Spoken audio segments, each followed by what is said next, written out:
Okay, welcome to Note Set 15B, where we'll continue talking about some of the ideas we've been looking at in Note Set 15A and to some extent Note Set 14. So this is a pretty long arc that we're looking at here. We're now going to be talking about specifically something called the rank, and we've already talked about the row reduced echelon form. But we'll tie that in even more here. This is in section 3.3 of our textbook. So we've been talking about the null space, and we've seen that there are these special solution vectors, and we've seen how easy it is to find those from the reduced row echelon form. And once we have those, we know that the null space can be described as a linear combination of those special solution vectors. And so we've seen situations where the null space ends up being just a scalar multiple of a single special solution, in which case the null space was a line. If we have two special solution vectors, a linear combination of those will form a plane. So, if we had a three-dimensional space where our x could live, and we end up with a null space that's described by two solution vectors, the null space would be some plane in R3, so it's some subspace of R3. But how do we know how many solution vectors there's going to be?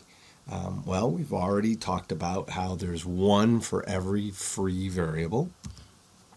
And how do we know how many free variables we have? Well, we look at how many pivots we have. So there will be one pivot for every pivot variable. And so if we have p pivots and we have a possibility of, well, not a possibility, but there are n columns, p of which are pivot columns, the rest are going to be free variable columns. So we'll have n minus p free columns, so we'll have n minus p free variables. And since we have one special solution for each free variable, we now know that we will have n minus p special vectors that form the null space. And we haven't really proved it, but it is true that these are all, these np special vectors are linearly independent from each other. And so this actually determines the dimension of the null space. So the dimension of the null space will be n minus p, where p is the number of pivots. Now, we don't always have, nor do we want to think about this reduced row echelon form. It's a powerful tool, but this is defining things in some sort of computational sense. We have to do these computations to get R, and then we look to see how many pivots we have. We'd like to know, is there something more fundamental about this? So is there some other way, more fundamental, to characterize how many special vectors we have, or in another way to say it, what is the dimension of our null space? And that leads us to something that we'll call rank. And this is a very fundamental characterization of a matrix that ties into all the different things that we'll be looking at. So we're going to define the rank of A, and we'll actually define it three different ways. I know that sounds weird to define something three different ways. So technically, mathematicians would pick one of these three ways and say, that's my definition, and then the other two would come as a proof or a theorem. But we're not going to fuss with that. We're just going to say there's three different ways that we can nail down the idea of rank that we'll be talking about here. So we're going to be talking about m by n matrix, and in some sense this concept of rank is capturing the true size of the linear equation system that this matrix A would give rise to, even though we can think of as m and n as the physical size of the matrix. There's some sort of operational size of the matrix, how it behaves mathematically. So in some sense, the rank measures this true size of this, and we'll kind of see what we mean by true size and why I keep putting that into quotes. So when we talk about the rank of a matrix, we'll want to be able to refer to it easily. So we'll use this symbol lowercase italic r to represent the rank of a matrix. That's not a universal symbology, but it's one that we'll try to stick to. So the rank R of A, some m by n matrix, is the number of pivots. So we're just tying this back. We just said we wanted to get away from this idea of the reduced row echelon form, but and get this new idea, rank, and here we are just defining it in terms of that thing. In my opinion, this is not the most fundamental way to define the rank, but it's where we're at, and so that's kind of where we'll start. But we'll see on the next few slides, we'll talk about more fundamental ways to define this, and we'll see that all these ways of defining it are effectively equivalent to each other. They would have to be. So the any free columns don't count in defining the true size of the linear system. So the rank, the number of pivots, those are the things that show like the true size or true nature of the size of a linear system described by a matrix A. So here's a bunch of matrices, and maybe you can use this definition to find the rank of the following matrices. I would encourage you to pause the video at this point, take a stab at trying to identify the rank of these, and then come back and we'll talk about them. So hopefully you took a little bit of time to puzzle over these, and we'll go through these. So here we see that we've got one pivot, we've got another pivot. This is it's not in reduced row echelon form, but it's reduced, it's row reduced. And so we can identify pivots, and we see that we have two pivots, so we know that the rank of this is going to be 2. The other two, well, you had to actually do the reduction, get it into either upper triangular form or all the way to reduced row echelon form, either way, and you would get an answer for these. Now, I'm not going to say the answer yet. Maybe you got an answer, maybe you didn't, but I'm going to save these for thinking about the matrices, or the rank of a matrix, with some of the other definitions that we have. So in my opinion, this is the more fundamental definition of the rank of a matrix A. In fact, to me, this is the way to define it. And if you look in some more classical textbooks on linear algebra, not that I'm knocking this one, it's just a different way of approaching it. A lot of them don't come at the subject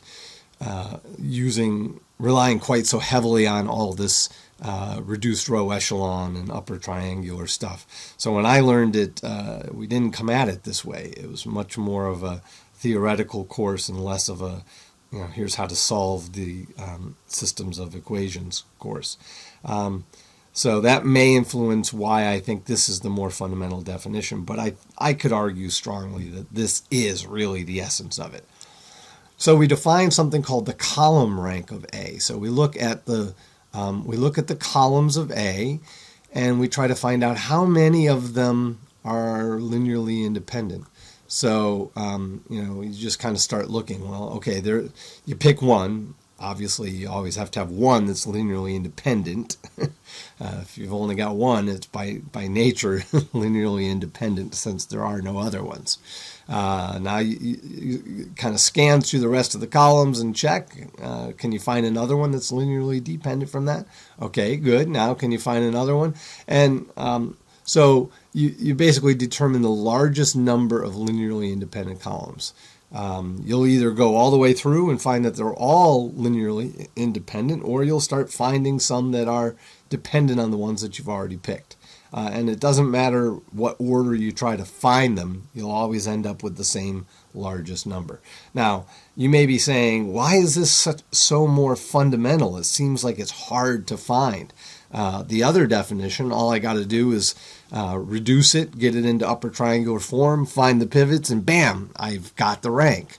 Absolutely. So the previous definition, as I said, is a more computational way. So it's a great view for how to find it. But from the point of view of what does it mean, this is much more fundamental. So you'll see this a lot in engineering, science, math.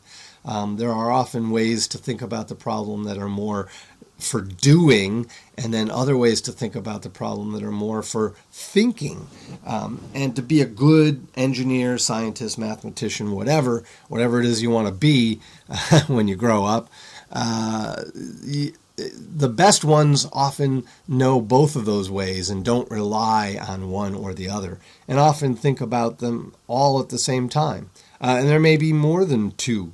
There may be multiple ways to think about things. So, in electrical engineering, for example, the field I'm in, signal processing, when I'm thinking about a problem, there are 3 or 4 different viewpoints that I'm constantly using, and I'm switching back and forth or using it all at the same time.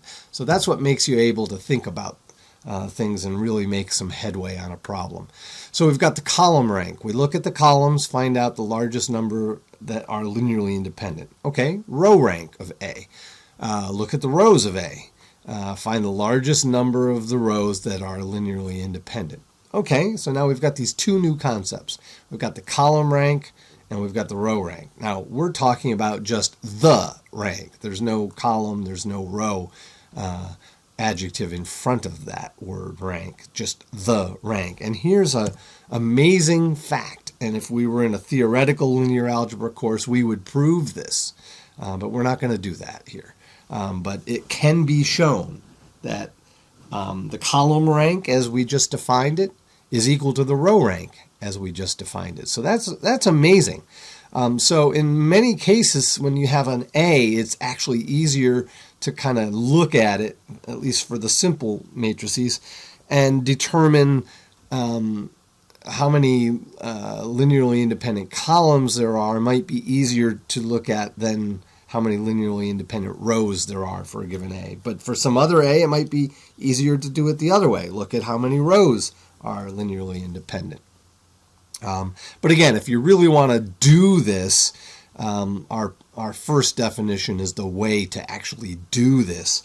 But to tie this to this idea that we're looking at how many linearly independent columns there are in the matrix is a super powerful way that will tell us how to link aspects of the rank to other characteristics of how the equations are going to behave. And that really is what engineering is all about. Don't let anybody fool you. As I've said over and over and over, engineering is not about getting that final number that you put a box around. Engineering is understanding when I move this, that other thing moves like this. And I'm putting quotes around the word move there, since as electrical engineers, we're usually not moving things other than electrons. But so what I really mean is, if I were to, in my system design, say if I had a parameter, and I doubled that parameter, what happens to everything else that I'm looking at in my system? I double this, does that other thing cut in half? Does it cut in a quarter? Does it also double? Does it triple? Does it not change at all? Understanding those interrelationships are what engineering is really about. So, given our remarkable fact that it doesn't really matter whether we talk about column rank or row rank, they end up numerically being the same, we now define rank A. The rank of A, so some matrix A, is the largest number of linearly independent columns or rows. It doesn't matter which one we use to define it, because we know either way we're going to get the same number of the matrix A. And since we're looking for the largest number of linearly independent columns, if our matrix is m by n, we've got n columns, so we know that the rank of A can be no bigger than n. We've got m rows, and since it doesn't matter whether we look at columns or rows, we know that the rank A can be no bigger than m, so we can say that the rank of A in all cases must be less than or equal to the smaller of the two sizes of the matrix. So we've got m rows, n columns. Find, whichever of those is smallest, that's the largest that the rank can be. And then we have this key idea, full rank. So we say an m by n matrix A has full rank when it hits that largest number that it can achieve. So the largest the rank can be is the smallest of the number of rows or columns. So there it is. So, if I had a 4 by 5, 4 is the biggest that my rank can be. And so if the rank is 4, then I say that it's full rank. That's just some terminology that we'll throw around. So now let's revisit this. Using this idea, can we find the ranks of the following matrices? Well, this one we already found. We didn't go all the way to reduced row echelon form, but we did do the row reduction, and we found that we had 1 pivot, 2 pivots, and so we ended up having a rank of 2. And notice that because there's only 2 pivots, but there's 3 total rows, when that happens, the third row, or any rows beyond the last row corresponding to the last pivot, any rows below that will be all zeros. That's you can pretty much you should be able to figure that out and understand why that's true based upon everything that we've talked about. So clearly this row is dependent on the first two. And then since this one has zeros here where the other one has non-zeros, it's pretty clear that these two point in different directions in four-dimensional space. So clearly the first 2 rows are linearly independent from each other, but the third row is dependent, so the largest number of linearly independent rows for that first one is 2, which matches our previous definition. Now let's look at it from the column point of view. Clearly, let's start with this one. Okay, so we've got 1 independent column. This one is dependent because it's just the first column times 2. The next one, well, we've added in moving in a different axis direction. So clearly the first column and the third column point in different directions. They don't lie on the same line, and so they definitely are linearly independent. So we've got 2 independent columns so far, and then let's look at the fourth one. Well, what can we do here? Can we build this fourth column from what we have previously? Oh, absolutely. Take the second column, multiply it by 2. That gets us the 4. It also gets us a 4 here, but if we take the second column and subtract it from 2 times the third column, the 4 that is here from the multiplication by 2 will subtract off the 2 and give us 2. So yes, we can build this. So here's our linearly independent columns, and we've got 2. So just as I said, the column rank equals the row rank, and we define that to be, either one of those to be the rank, and we see that for this one the rank is 2. Now it was easy to assess this because we had done the row reduction. But sometimes, not always, sometimes for these simple textbook cases, it's easy to look at it and figure it out. Now, the reason that we need all the bigger machinery is for when we get to bigger matrices that are harder to look at. It may be hard to figure out what the rank really is. We can still apply this idea, but we might need to use, mechanized row reduction, row reduced echelon form to actually find it. So again, a distinction of thinking and doing. And as an engineer, you want to be able to think and do and understand why the doing works. But let's take a look at this one. So let's look at it from the column point of view. So we've got 1, 2, 3, 4. So we've got one column. We always have one column that works. And then we've got 1, 1, 1, 1. So obviously these two columns point in different directions. So they are linearly independent. And then we look at the third column. What can we do? Is there some way to build it from the previous two? Well, yeah. If we look at adding those two first columns together, we would just be adding 1 to each of these elements. So we would get 2, 3, 4, 5, which is what we have here. So the rank of this matrix is 2. And if we were to do the reduced row echelon form, you would find that there are two pivots. You would also find that the bottom 2 rows would be complete zeros, so it'd be easy to do that. Now we could also, I'm not going to go through this, but we could also try to look at how does this row, this row, this row, and this row, how are they independent or linearly independent? And that's a little bit harder to do, and that's what I was saying, that sometimes it's easier to assess the column rank, and sometimes it's easier to assess the row rank. Sometimes neither of them is easy, and then we go to finding the reduced row echelon form. Let's look at this last one here. So we've got 1, 2, 3. So we can, if we multiply the first column by 10, we get that. And what if we multiply the first column by 3?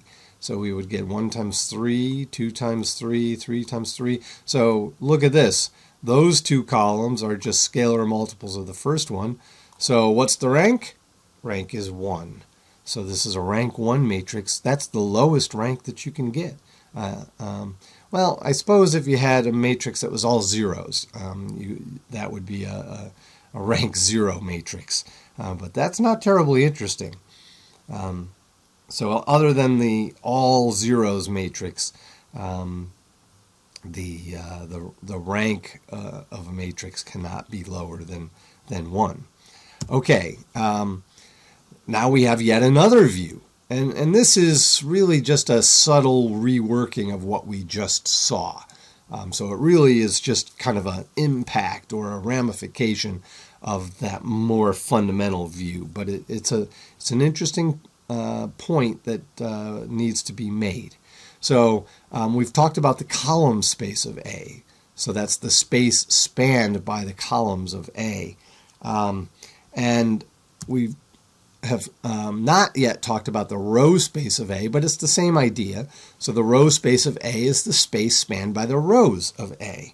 And then a remarkable fact, if we look at the dimensions of these two spaces, they will have the same dimension. So remember, just because we have, if we look at the column space, if we have an M by N,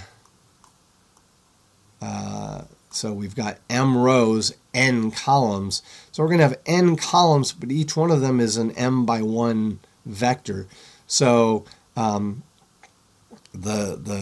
column space will be a subspace of Rm, and the row space will be a subspace of Rn.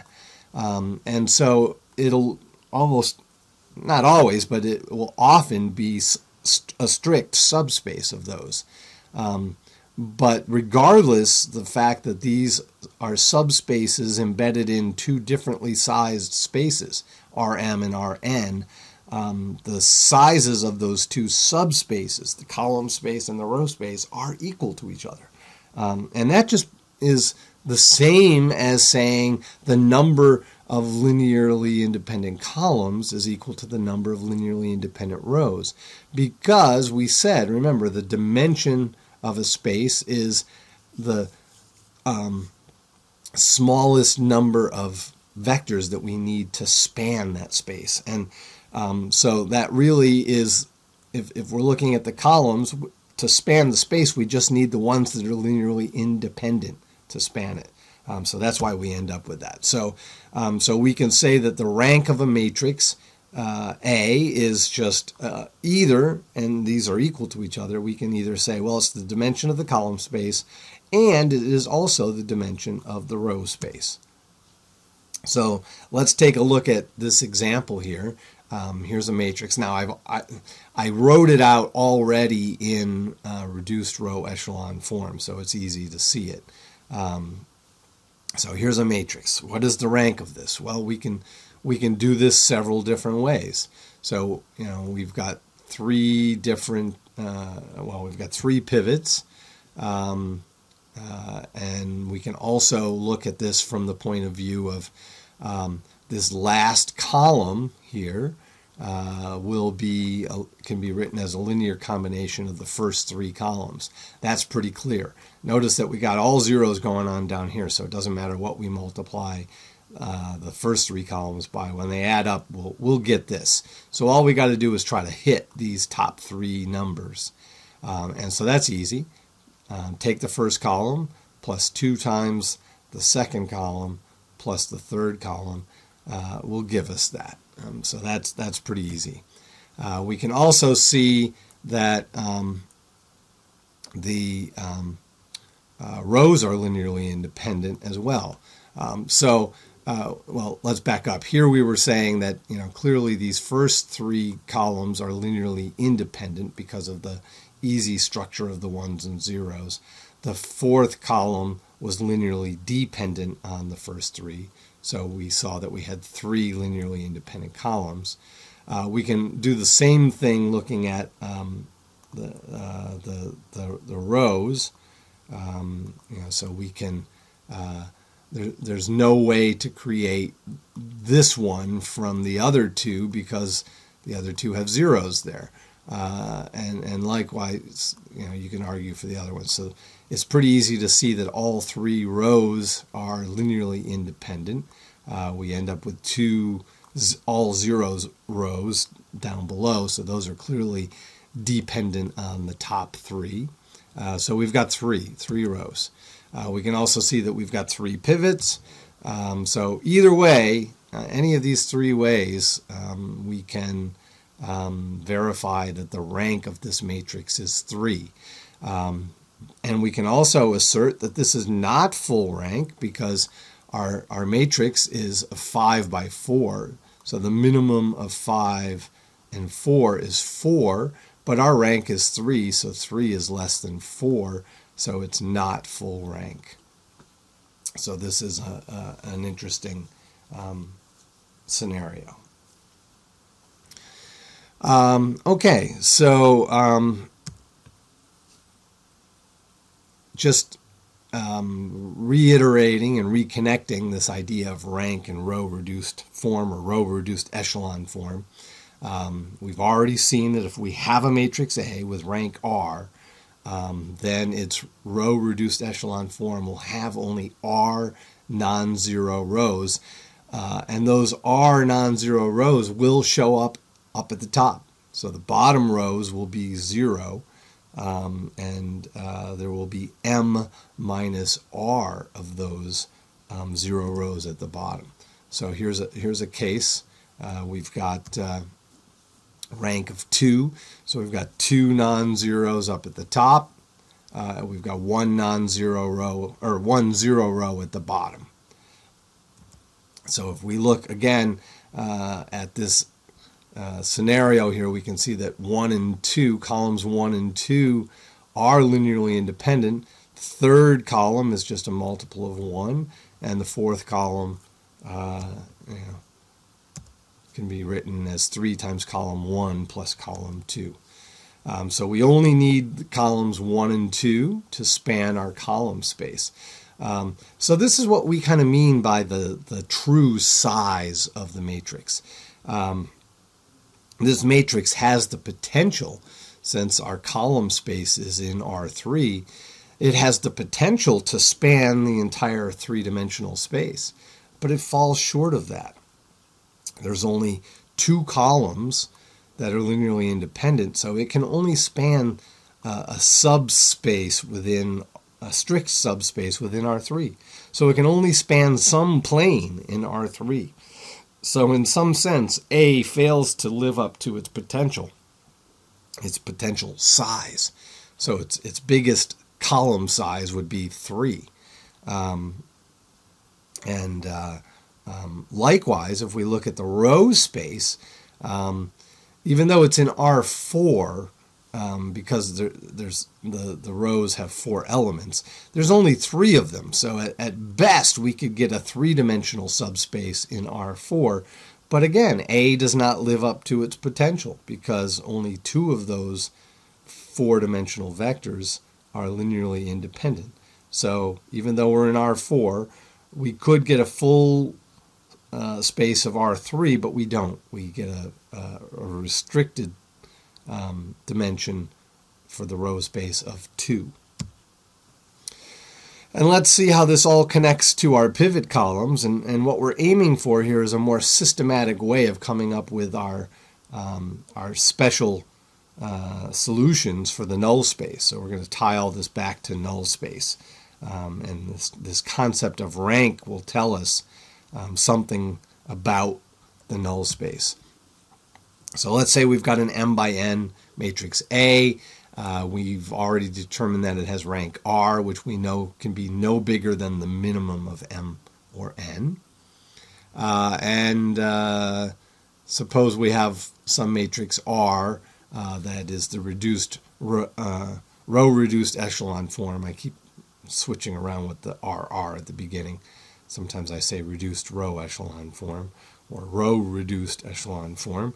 I think row reduced is actually the correct form, the correct way to say that. So down at the bottom here, we've got an A matrix, and then we've converted it into its row reduced echelon form so that we can kind of make some statements and illustrate them with this example.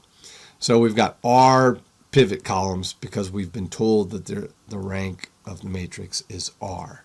And those R pivot columns, well, we can see those here. So we've got a pivot there and a pivot there. So we've got 2 of them. We already know that there will be 2 of them since there are 2 non-zero rows and 1 zero row. So we know that the rank is 2 already. And there will be 2 pivots.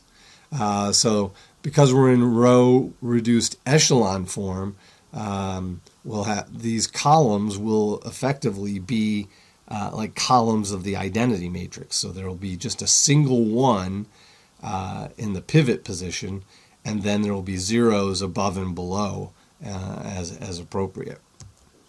We know that those 2 pivot columns, since we know that the column space of this will be equal to the will have a dimension equal to the rank. We're talking about a 2-dimensional subspace in R3.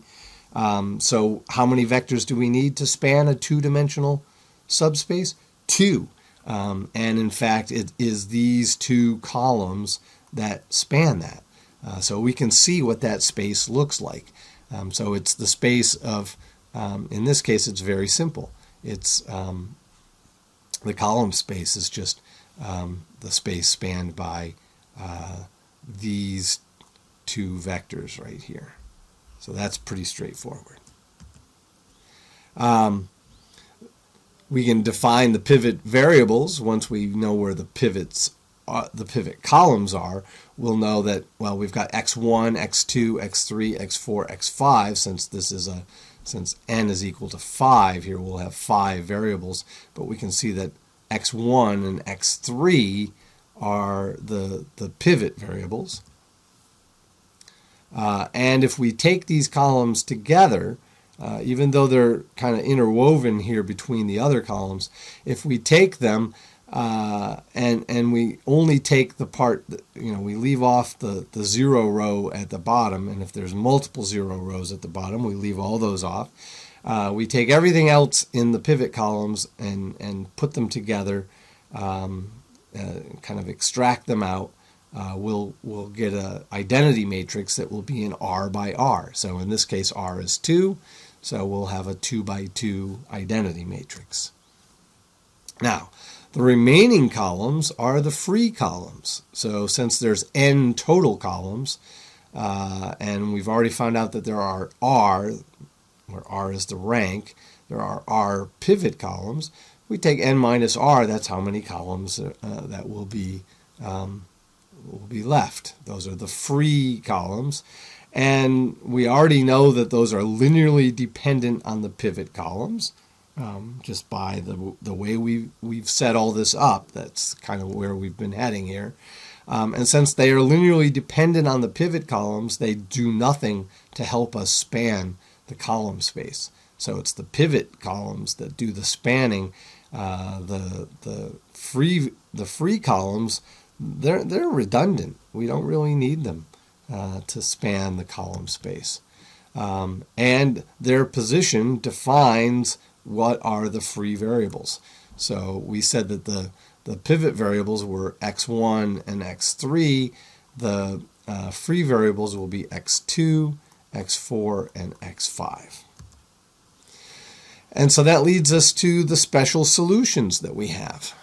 So again, we've got m by n matrix A with a rank R, and we're talking about it. R is its row reduced echelon form. And the whole point of getting it into the form R is that has the same solution to the zero equations as the original. So AX equals 0 and RX equals 0 have exactly the same solutions. That's a big idea. In a theoretical course, we'd be proving that. We've already talked about why it's true, but we didn't prove it. So once we get it into this form, we're revisiting things that we've already seen, but now we've got a little bit more insight in terminology and concepts to fling at it. So now we know that each special solution comes by setting one free variable to 0 at a time. And you set all the other free variables to 0. And since there are n minus r free variables, we're just going to let that 1 go through n minus r positions. So that will lead to n minus r special solutions. So we can define this null space matrix as a matrix that consists of all of the special vectors. And so there's n minus r of them. Each one of them is in Rn. Again, they'll span only a subspace of dimension r in Rn, but they are in Rn. And there's only n minus r of them, so this null space matrix will be n by n minus r. And then we can see that if we take that n matrix and multiply it from the right into A, remember this A then will distribute into each of these columns. And we've seen that A times each of those columns is equal to 0. So we're going to get a whole bunch of 0 columns over here. How many will we get? Well, it'll be m rows, but there will be n minus r. So 1 0 column for each of those original special vector. So let's take a look at an example here, and we're driving towards understanding how a little simpler way to find these special solutions than what we've been doing. It was already pretty simple, but we want to see a very simple way to just extract these ideas. So So what we've got here is a matrix that we've already converted into row reduced echelon form, and I've marked as black columns are the pivot columns, the red columns are the free columns. I've already marked with the same colors the variables, and I've set the whole thing equal to 0. And since I have 2 pivot columns, I know that my rank is 2. I've got 5 total columns, so my n is 5. And so if I look at n minus r, gives me the number 3. There's going to be 3 special solutions here, and I need to find them all. So let's take a look at that. So our first special solution, we're just going to let this 1, put it in one spot. So we just start with the first defined free variable, x2. So we stick a 1 in there, set the others to 0. To get to the other 2, we'll just let this 1 walk its way. And remember, wherever there isn't a 1, there must be zeros. So if we plug this in, if we plug in a 1 here, a 0 here, a 0 here, and then multiply that through this matrix, set it equal to 0, and get rid of any equations that are basically 0 equal to 0, this is what we're left with. Just 2 equations, and we immediately see that x3 must be equal to 0, and x1 must be equal to negative 3. So now we fill this in. So we have minus 3 for x1, which came from this solution. We have a 1, that's for x2, that was the assumed form. We have x3 is equal to 0, that goes in here. Then 4 and 5 were assumed to be 0 as part of our structure. And so there is our special vector, just written in the compact form. Second special solution, as I said above, we just move the 1 it was here, we move it over to here. And so then we have to fill a 0 in where it was, and that stays the same. So if we do the same kind of thing, and I would encourage you to stop the video, try it out, and figure it out, and you'll find out that you get this. So you should be able to do that on your own. And likewise, the third special solution, we now have the 1 has migrated over here. We've got 0 in the other 2 places. Get our equations, solve our equations, and we end up getting something that looks like that.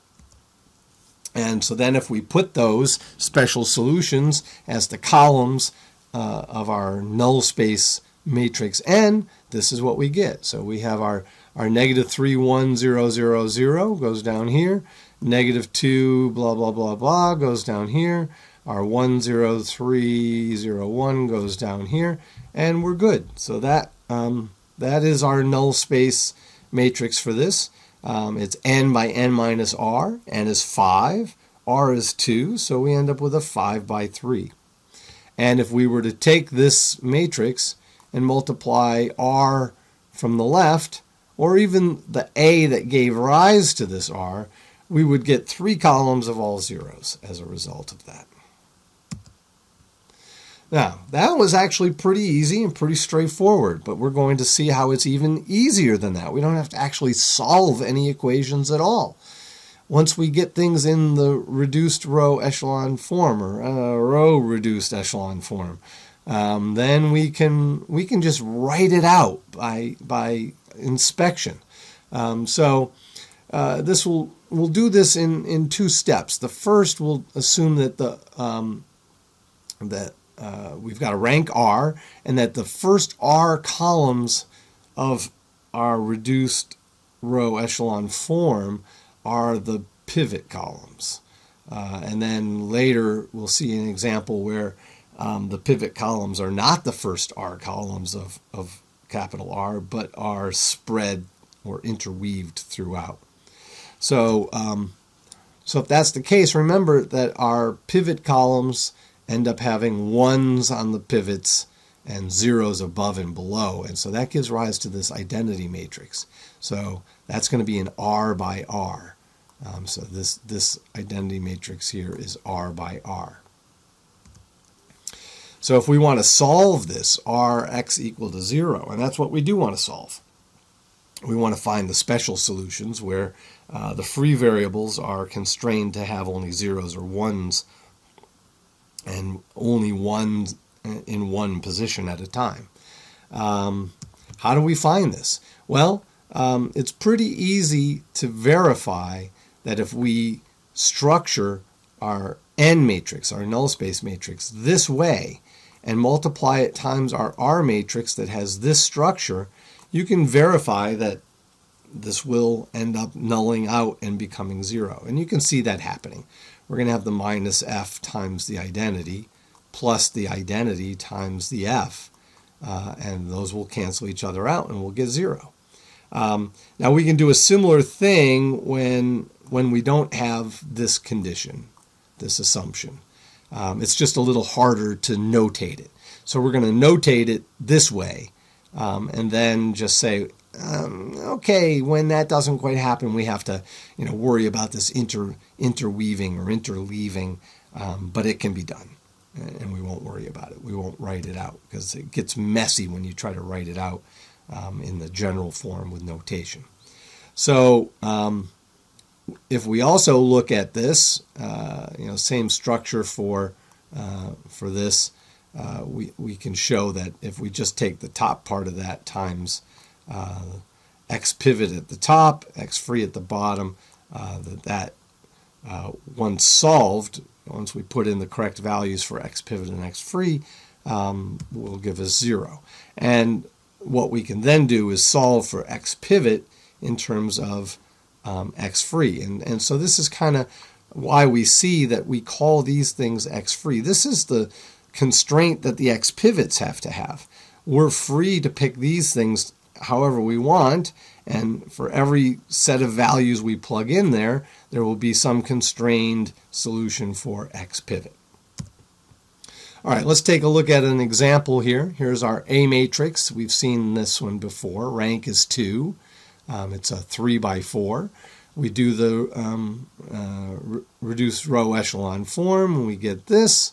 And we can immediately see that we've got 2 pivots, 2 non-zero rows. So rank is 2. We know that. And there's our pivots. Notice that the 2 pivots are here. And so the first 2 columns are made up of the pivot columns. And so we have the case that we just were able to write down notationally. And there was the assumed structure for R. So we now know that this 2 by 2 matrix up here is our F matrix. And so to find our null matrix, all we need to do is put our F matrix up at the top and then stick an I matrix down on the bottom. Now listen carefully. That I matrix is not necessarily this. In this case, it is a 2 by 2. But when we look at the next example, you'll see that we have to structure the size of that I matrix correctly. So we'll talk about that in the next example where it's a little easier to see it. Here it just, because of the sizes that are picked, it's a little harder to see. So here's our null space matrix. And what did we do? Well, we took negative f. And where was f? F is here. So we take that, we negate it, and we put it right down there. So there it is. And then we stick the identity matrix at the bottom. Now notice, this is the reason there's an identity matrix there is that's the thing that's creating the 1-0 structure that our free variables take for our special solution. That's why that's there. That's by our design, by our construction. Identity matrix is just every column has 1 1 in it, and it just steps through the different positions. And so that's what it does. All right, here's example 2 where things will be a little bit different, but it's the same basic idea. You just need a little bit more subtlety here. So here we have rank 2 again. So we're going to have 2 pivots. There's our pivot.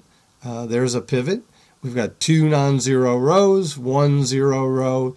Again, that tells us that the rank is 2. But notice that our pivot columns are not all at the front. So they are interleaved. And so in this case, we've got a pivot, then a free, then a pivot, then free, free. And I've marked them in black and red again. So our F matrix now is not all the stuff at the right, it's interleaved. So we have to go through and find it. And remember, we take only the parts from the non-zero rows. So we leave off the 0 rows. So there are the elements from F, and they just go over there. So we have the, but we have to negate them, remember, when we put them in there. Did I do that right? Yes, yeah. I got a little anxious with the negating. Technically, F doesn't have the negation on it. I've already negated F. So technically, this should be negative F. And I'll try to fix that before I post the notes. So there's our negative F. And now notice that the I that's interweaved here is a 2 by 2, but the I that I need here is a 3 by 3 because there are 3 free columns, 3 free variables. Therefore, I need 1 row for each free variable. And notice the structure. I'm setting the first free variable to 1 and the other 2 to 0. I'm setting the second one to 1 and the other 2 to 0. I'm setting the third one to 1 and the first 2 to 0. So that's why I end up with a 3 by 3. Plus it has to stack underneath this. So now I form my null space. The rows of negative F go into the pivot variable spots. So notice that I have to interleave it. I can't just stack F on, or negative F on top of I. I have to interleave it. So the first row is going to go into the first pivot. The second row is going to go into the second pivot, which is the third row. And then the identity matrix will get interleaved. So it goes into the first free, second free, third free. And so that's how this thing works. So the rows of I go into the free variable spots. So this is all very, very easy to do. No equations had to really be solved, and it works really, really nicely. And so I just want to point out, we mentioned this in a previous set of notes, the MATLAB rref command that does the reduced row echelon form. That's what the rref stands for. And so I've just issued the help command for rref. And so it tells you what it does. It says produces the reduced row echelon form of A. And here's the simplest way to call it. Just stick your matrix A in there, call the function, and it will return the matrix R. So that's the simplest way to do it. Now, there is a little more general way to do it. We can still just say rref A, and now it will return two things, a matrix R and a vector JB. So it says here, also returns a vector JB so that the rank R is the length of JB. So you already know what MATLAB thinks the rank of this matrix is. We'll touch again on that, what it thinks the rank is in just a minute. And X, JB are the bound variables. So that's what we've been referring to as the pivot variables. So bound here. Remember, we said back here that this equation right here tells us that the pivot variables are bound by this structure. So we can pick anything that we want for those, but then these things must be bound to follow that structure. So MATLAB uses the term bound rather than pivot. It's a little more descriptive of what they really are. Now, we don't really have an X vector here. They're just using that to explain what that means. But what could we do with JB? Well, we could use it to index our original matrix A. So remember, these are telling us the pivot columns. So the JB is giving us pointers to the pivot columns. So if we index A, so the first variable is indexing rows, second is indexing columns. Let me clear some of this off because it's getting a little bit messy there. So we are indexing the columns. So the numbers that are in JB will tell us which columns are the correspond to the pivot columns. But this is in the original matrix A. But it still gives us a basis for the range of A. Now, we've not talked about the term basis, but we'll do it in the next set of notes. But basically, this is saying those columns will span the column space of A. We also haven't used the word range. But here we're just talking about spanning the column space of A. And if we apply this JB to the first R rows of our R matrix, that will extract that R by R identity matrix. So what is that doing? Well, let's look at it in this example. Let me clear some of this crap off here. So here's our example. We've already got the reduced row echelon form. In this case, that JB will contain the number 1 and will contain the number 3. So it'll be a vector that'll have the number 1 in it and the number 3 in it. Its length is 2, tells us the rank, and it indexes into this. So if we were to index, let's go back to what we're seeing here. So if we were to do 1:2 JB on that, so here we are. If we were to do 1:2, that would grab these first two rows, and it would grab the first column and the third column because that's what's in the JB. And so it would give us this identity matrix, the 1, the 0, everything at the intersections, 0 and the 1. So that's what that would do. So it would extract that out.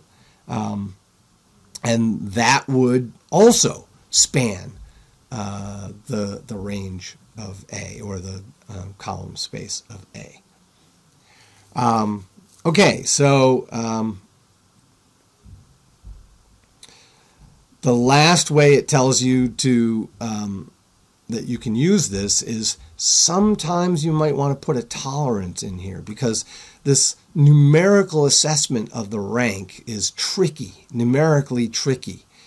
So theoretically, the rank is the rank is the rank. But when you have a matrix, say, that has two columns that are really close together, numerically determining that those are actually not on the same line can be difficult to do numerically.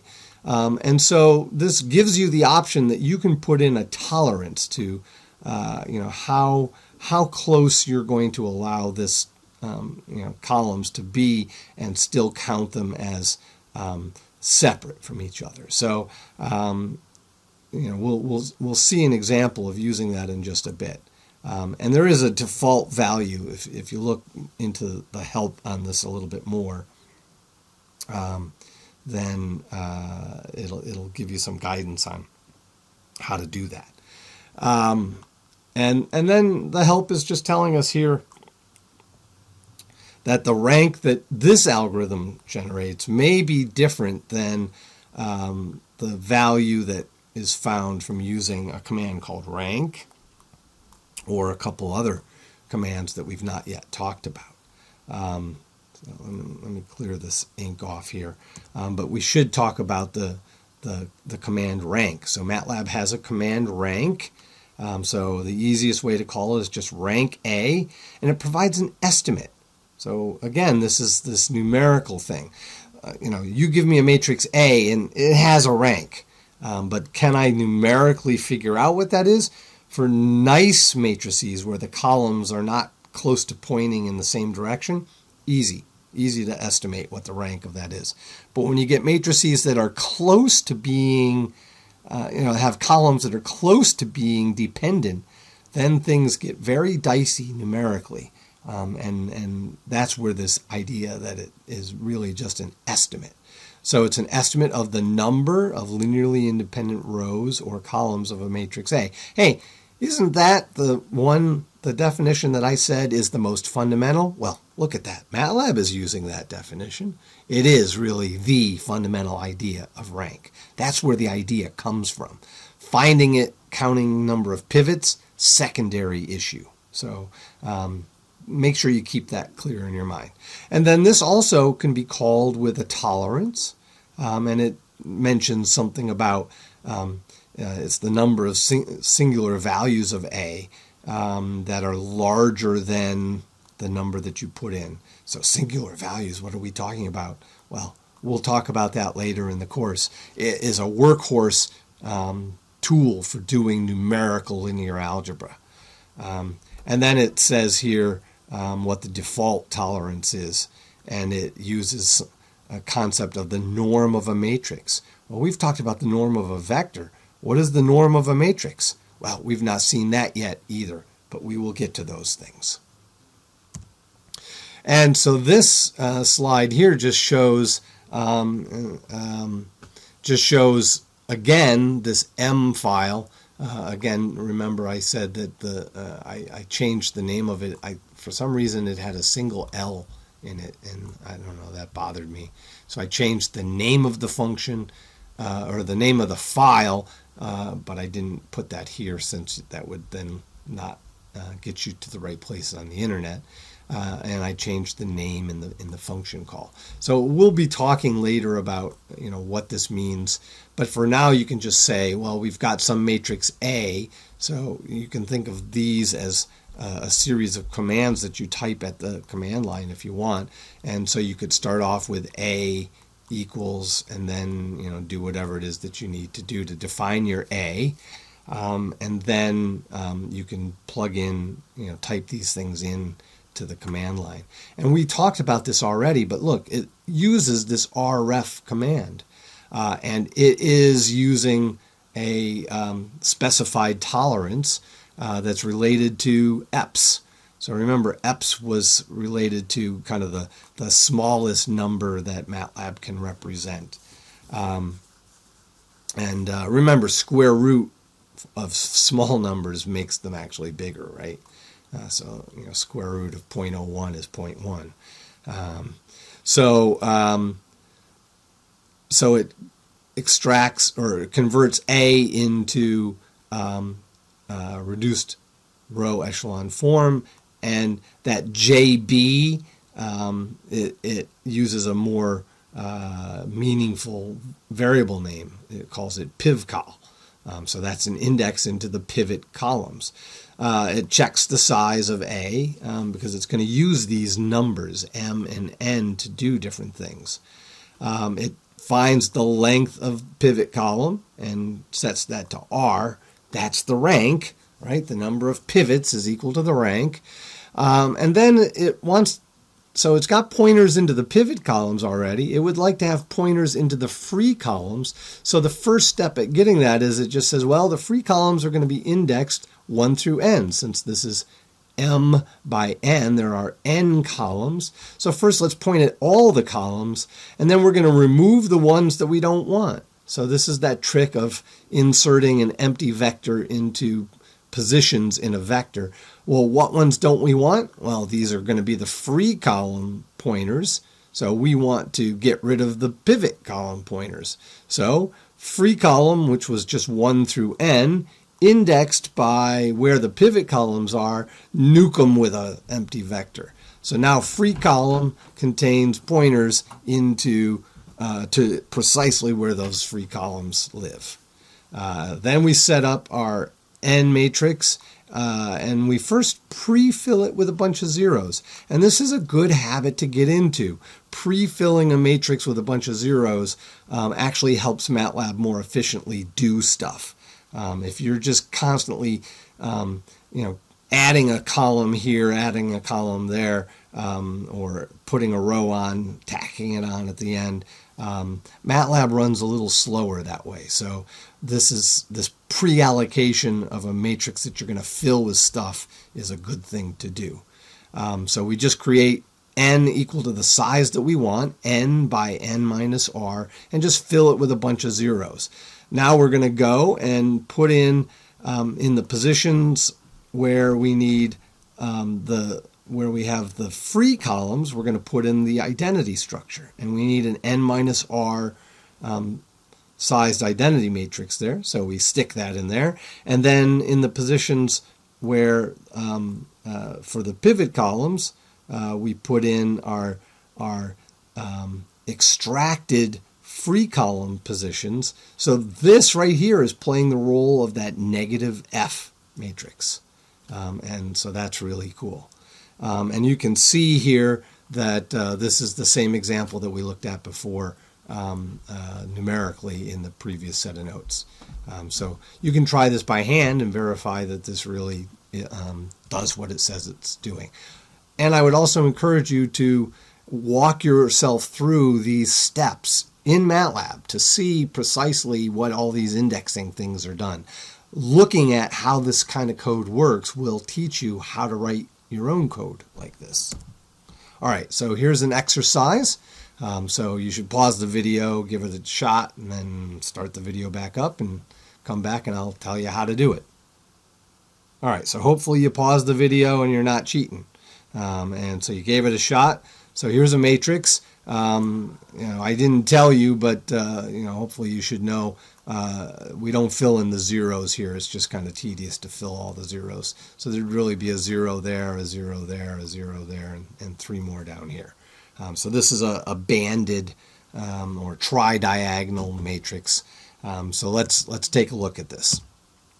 So if we do convert it into upper triangular, we get this form. If we go all the way to reduced row echelon form, we get this. You should be able to do each of those by hand. You can double check your work with MATLAB now, so you can practice this until you got it nailed down.